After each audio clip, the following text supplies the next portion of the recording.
Cuando Rusia invadió Ucrania, Occidente respondió de inmediato imponiendo sanciones. Ha tomado varios años, pero parece que esas sanciones finalmente están logrando lo que siempre se pretendió que hicieran. Esas sanciones, combinadas con el gasto desmedido de Rusia en la guerra de Ucrania. El hecho de que Ucrania se haya defendido tan hábilmente durante casi 4 años, ha puesto la economía rusa al borde de la destrucción.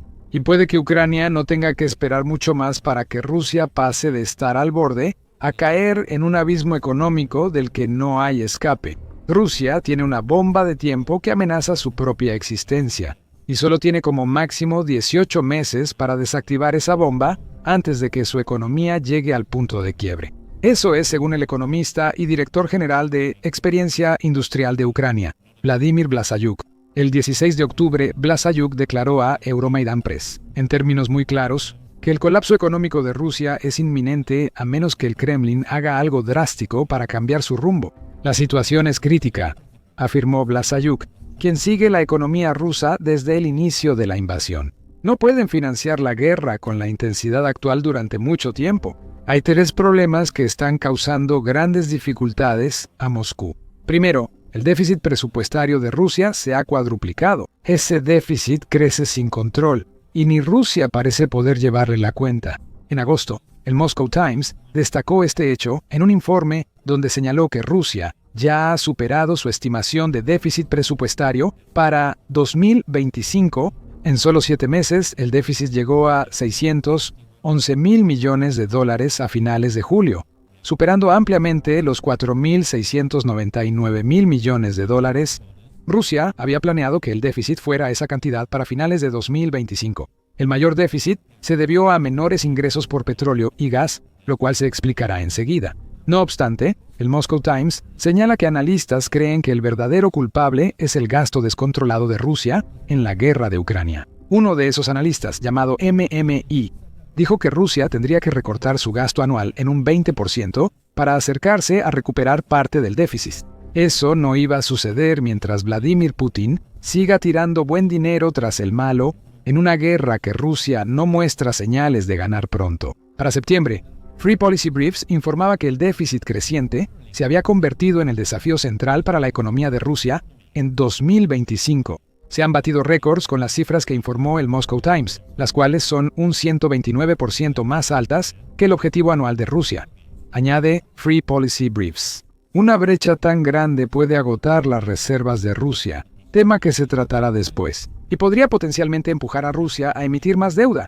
Eso solo empeorará el déficit con el tiempo. Tengan en cuenta que Rusia tendría que pagar intereses sobre cualquier deuda que contraiga para reducir su déficit presupuestario, como destaca Brookings. Eso significa que Rusia estaría cambiando un problema económico por otro si no logra aumentar sus ingresos nacionales hasta el punto de poder reducir el déficit. Esto nos lleva al segundo problema. Rusia no puede generar ingresos suficientes para cubrir su déficit. Agravando el problema del déficit de Rusia está el hecho de que simplemente no está ganando suficiente dinero con la venta de su petróleo y gas para solucionar el problema. Esto es evidente en el impacto que los ingresos petroleros de Rusia están teniendo en el presupuesto federal del país. Como señala el Instituto de Estudios Energéticos de Oxford, las ventas de petróleo y gas de Rusia representan entre el 30 y el 50% del presupuesto federal en cualquier año. Esas ventas también contribuyen, en promedio, con un asombroso 20% al Producto Interno Bruto o Producto Interno Bruto de Rusia cada año. Ahora, según Euromaidan Press, las ventas de petróleo ruso solo son el 20% del presupuesto federal. Esto muestra algo importante. Rusia no gana suficiente con su petróleo para sostener los gastos de guerra de Putin en Ucrania. Al menos ya no lo hace. Durante los primeros años de la guerra, Putin evadió muchas sanciones al petróleo ruso usando la creciente flota fantasma de barcos de su país. Esa estrategia solo podía funcionar mientras se implementaran los topes de precios. China e India, principales clientes de Rusia, aprovecharon su posición para obtener ventaja. Rusia tuvo que vender su petróleo por menos de lo deseado. La combinación de sanciones occidentales y ataques ucranianos a la infraestructura energética rusa comienza a dar resultados. El 14 de octubre, Reuters informó que los ingresos por exportación de petróleo y combustible de Rusia bajaron a $1,335 billones en septiembre. Es menos que los $1,358 billones que Rusia generó con estos productos en agosto. Incluso así, Rusia vendió 51 millones de barriles diarios, su mayor volumen mensual desde mayo de 2023. Estas mayores ventas de crudo se pueden explicar porque Rusia solo vendió 24 millones de barriles de productos petroleros refinados por día, gracias a los ataques de Ucrania a las refinerías. Así que Rusia se ve obligada a vender más de un producto más barato y menos de uno más caro, lo que está reduciendo los ingresos petroleros del país, dijo Chatham House en septiembre. Occidente realmente podría hacer que Rusia sienta el dolor al endurecer los topes de precios hasta el punto en que Rusia básicamente estaría vendiendo su petróleo con pérdidas. Los clientes de la flota en la sombra de Rusia no están sujetos a topes de precios, pero pueden usarlos para negociar precios más bajos. Esto sigue afectando la economía rusa.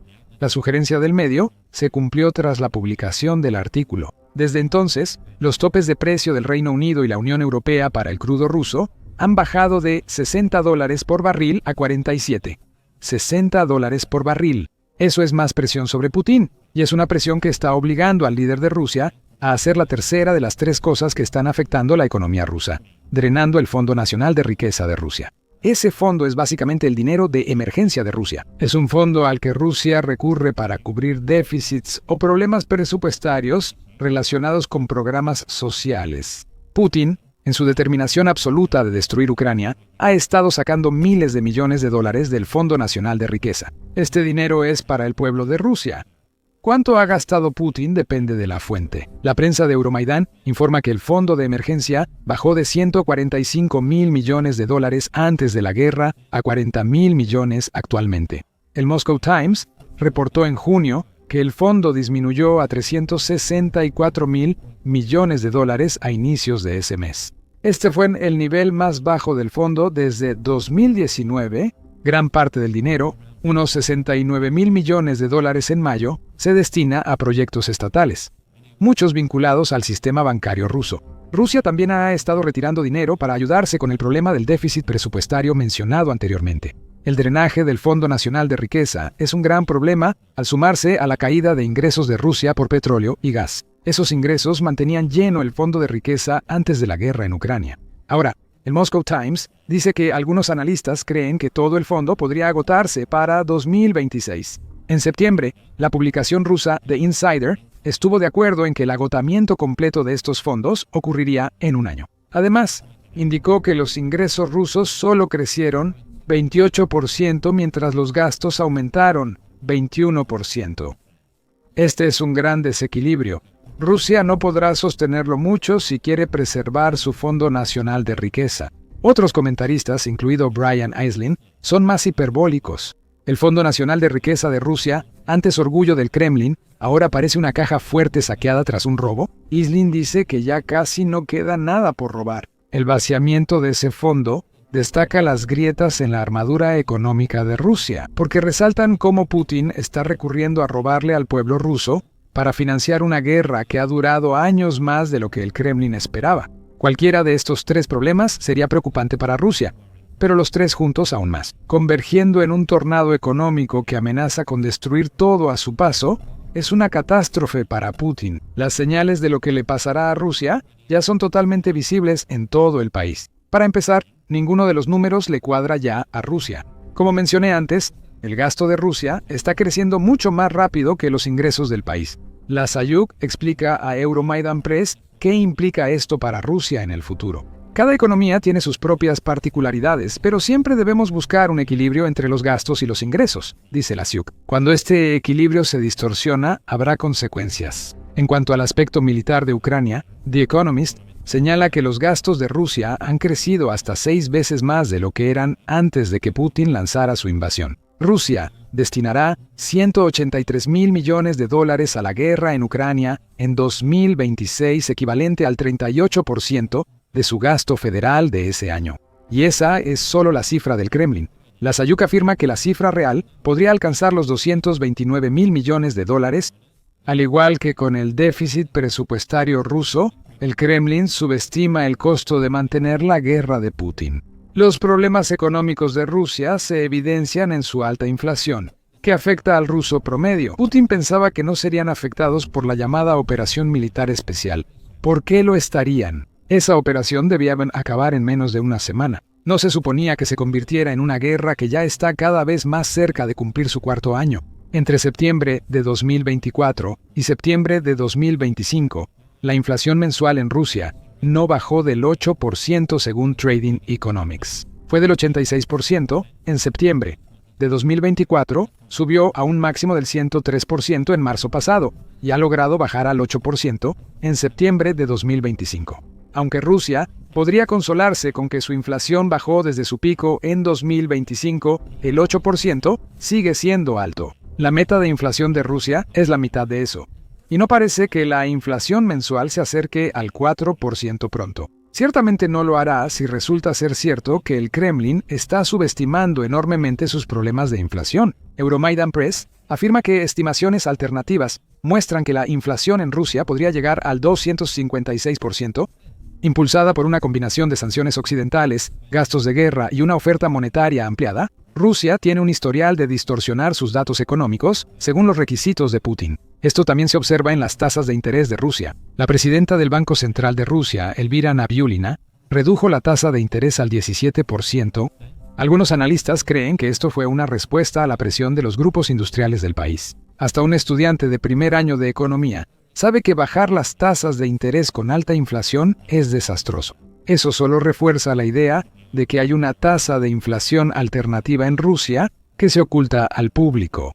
Blasiuk cree que la inflación real en Rusia es mucho mayor que la cifra oficial. Euromaidan Press afirma que el economista calculó la inflación real de Rusia con un índice compuesto que sigue precios al consumidor e industriales. Él estimó una cifra de 256% que espera que Rusia logre en 2025. La inflación descontrolada causada por la invasión de Putin también ha afectado el nivel de vida de los rusos. Usando precios fijados en 2021, el ingreso mensual promedio en Rusia fue de $490.021 en ese año.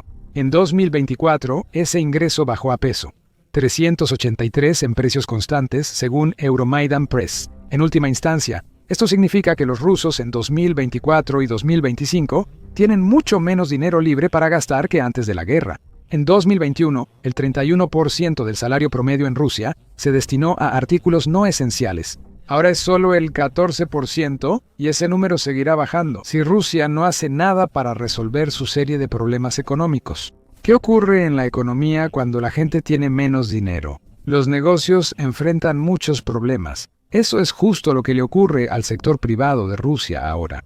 Siguiendo con el tema del desequilibrio en la economía rusa, Blasiuk menciona una división 80-20 en la economía de guerra creada por Putin. Aquellos que trabajan en el lado militar de esa economía forman el 20%. Piensa en soldados contratados, fabricantes de defensa y similares. Para ese 20%, los salarios han subido tanto que disfrutan beneficios pese a los problemas económicos de Rusia. Pero es el otro 80% quien tiene el problema.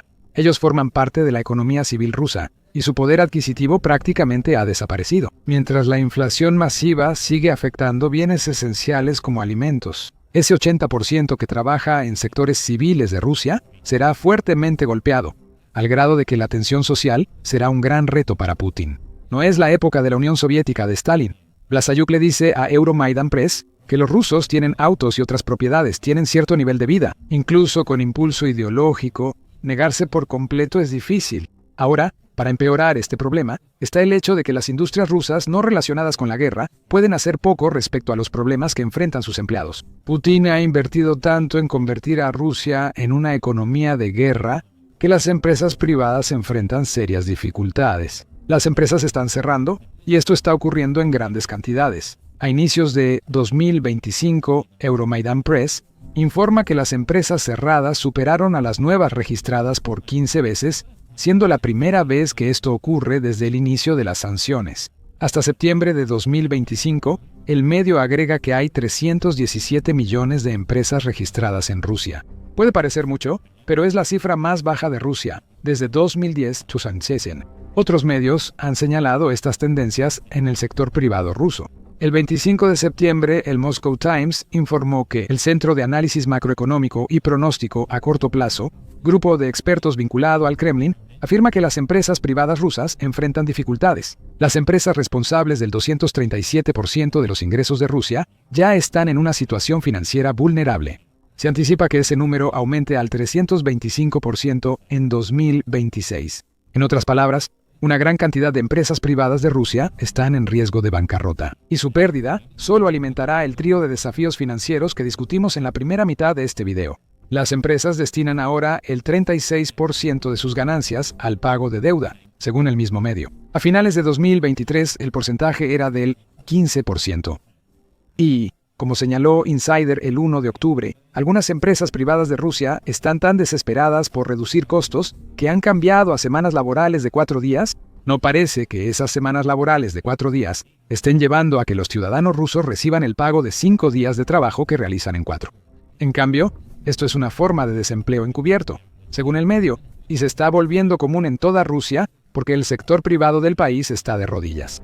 Esto ocurrió por el cambio de Rusia a una economía de guerra. La Fundación Carnegie considera que este cambio será muy difícil de revertir para Rusia tras la guerra en Ucrania. La desmovilización y el fin de la guerra exigirán reestructurar la demanda, liberar recursos de defensa, redistribuir una fuerza laboral reducida por pérdidas y emigración y buscar nuevas fuentes de divisas. Su publicación Carnegie Política dice que Rusia básicamente estaría cambiando una crisis económica por otra si intenta alejarse de la economía de guerra que Putin ha creado. Sería la quinta crisis así en los 25 años del gobierno de Putin. Tener una crisis económica cada 5 años no es buen historial para un líder. Todos estos factores económicos significan que Rusia tiene un plazo muy definido en cuanto a cuánto tiempo puede sostener la guerra en Ucrania al nivel que vemos actualmente. Según Euromaidan Press, se estima cuando Rusia se quedará sin dinero. El plazo es de 12 a 18 meses desde ahora, es decir, desde octubre de 2026. Para entonces, Rusia estará enfrentando un déficit anual de 72.000 millones de dólares y 69.000 millones en reservas. Hay varias soluciones a corto plazo, como imprimir más dinero y usar los últimos activos líquidos del Fondo Nacional de Riqueza de Rusia. Pero no pasará mucho tiempo antes de que Rusia enfrente la difícil decisión entre reducir su gasto militar, lo cual beneficia a Ucrania, o buscar ayuda en el extranjero. Y solo hay un país con el músculo financiero que Rusia necesita y que podría ayudar en esta situación. Ese país es China. Y ya ha dicho que no, al menos según Blasiuk. The Economist dice que el Ministerio de Finanzas ruso ya se acercó a Pekín con el sombrero en mano. Suplicando apoyo, China se negó, aunque existe la posibilidad de que cambie de opinión en el futuro. Si lo hace, probablemente será porque Rusia está tan debilitada que ofrecerle apoyo haría que el país sea aún más dependiente de China de lo que ya es. Eso son malas noticias para Putin y su gente, ya que significa que Ucrania ni siquiera necesita ganar la guerra para que Rusia termine perdiendo. Desde la perspectiva geopolítica global, tomar Ucrania se suponía que fortalecería la posición internacional de Rusia. Rusia ahora podría volverse casi un estado vasallo de China. Putin ha llevado su sueño de Ucrania a un abismo económico, lo que permite a Ucrania y Occidente unir fuerzas para asegurar un colapso económico en octubre de 2026. Las sanciones deben continuar y fortalecerse. Cualquier alivio reduce la presión sobre Rusia. Occidente debe dar más armas y municiones a Ucrania para que siga luchando mientras Rusia enfrenta una crisis económica. No podemos esperar a que eso pase. Euromaidan Press afirma que Rusia ya está en una trampa económica. El endurecimiento de esa trampa forzará a Rusia a su quiebre. Ahora, se ha mencionado varias veces que China está aprovechando la situación precaria de Rusia. Ni Rusia admitirá cuánto se infiltran los tentáculos de Pekín en su país. El lejano oriente ruso está quedando en control de China y Corea del Norte, y Putin no puede evitarlo. Descubre por qué en nuestro video. Y recuerda suscribirte a El Show Militar para más cobertura sobre el dolor económico de Rusia.